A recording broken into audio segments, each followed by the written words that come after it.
kalian hari ini? Semoga baik-baik saja ya. Perkenalkan, nama kakak Risna Dika. Pada video kali ini, kakak akan menjelaskan materi biologi kelas 12 tentang pertumbuhan dan perkembangan tumbuhan.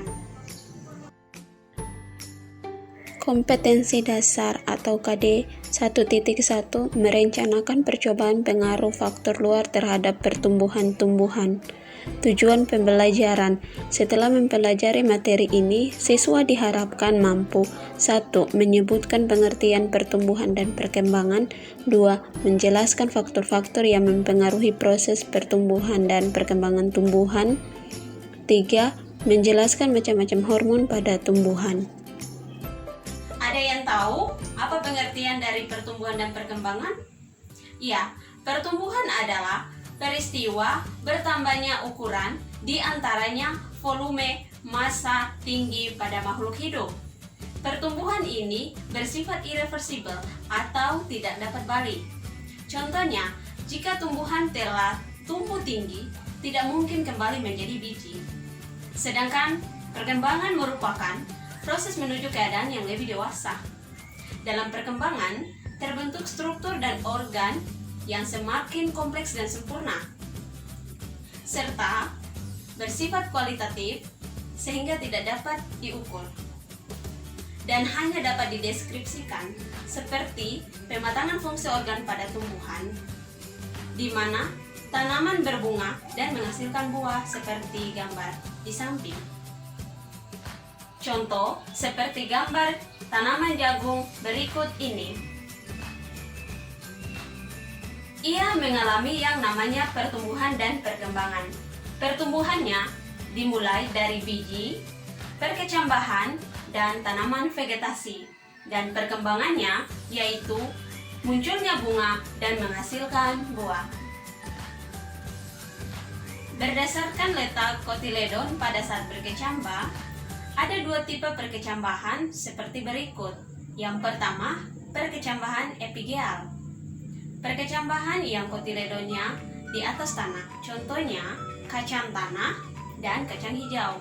Sedangkan perkecambahan hipogeal, yaitu keping biji atau kotiledon, perkecambahan di mana kotiledonnya tertinggal di dalam tanah.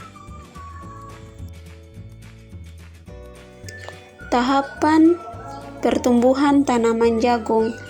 Benih, biji yang digunakan untuk pertanaman atau usaha tani. Endosperm, kotiledon, developing embrio. Endosperm adalah bagian dari biji tumbuhan berbunga. Selanjutnya perkecambahan. Perkecambahan terjadi karena adanya proses imbibisi, di mana air yang masuk harus 30% dari bobot benih. Setelah imbibisi, dilanjutkan metabolisme enzim yang mengaktifkan energi. Tipe hipogeal, yaitu benih tetap di bawah tanah sebelum daun terbentuk untuk fotosintesis, di mana unsur hara diperoleh dari endosperm. Bakal daun muncul ke permukaan tanah. Bakal daun memanjang, daun pertama mulai membuka. Pertumbuhan selanjutnya adalah vegetasi 5, di mana populasi tanaman telah terbentuk dan titik tumbuh berada 20-25 mm di bawah permukaan. Memasuki fase 8 atau vegetasi 8 pada tahapan di mana tanaman mulai inisiasi untuk tongkol atau kop dan bunga jantan atau tansel. Tahapan vegetasi 10, tanaman mulai pengembangan tongkol. Vegetasi terakhir adalah tanaman melakukan penyerbukan antara 5-10 hari.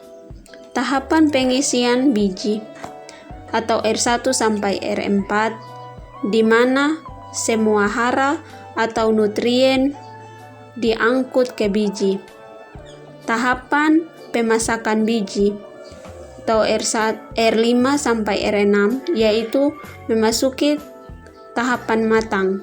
fisiologis di mana proses pengisian biji telah berakhir. Matang fisiologis ditandai dengan munculnya black layer pada tongkol biji. Berikutnya yaitu faktor-faktor yang mempengaruhi pertumbuhan dan perkembangan tumbuhan. A. Faktor internal terdiri atas dua faktor yaitu faktor intraseluler berupa gen. Gen berperan dalam pewarisan sifat keturunan dari induk sampai kepada anaknya. Dan yang kedua, faktor interseluler berupa hormon. Hormon pada tumbuhan disebut fitohormon. B. Faktor eksternal yaitu suhu, cahaya, kelembaban, air, nutrien, oksigen, nilai pH atau tingkat keasaman. Macam-macam hormon pada tumbuhan. Yang pertama, hormon auksin, fungsi memacu pematangan dan pembelahan sel, merangsang pembentukan bunga dan buah. Hormon gibberellin, fungsi menyebabkan tanaman berbunga sebelum waktunya. Hormon sitokinin, fungsinya merangsang pembelahan sel. Hormon gas etilen, fungsi memacu proses pematangan buah. Hormon asam traumalin, fungsi merangsang pembelahan sel pada jaringan tumbuhan yang terluka. Hormon asam absisat, fungsi menghambat pembelahan dan pematangan sel. Dan yang terakhir, kalin, fungsi merangsang pembentukan organ pada tumbuhan.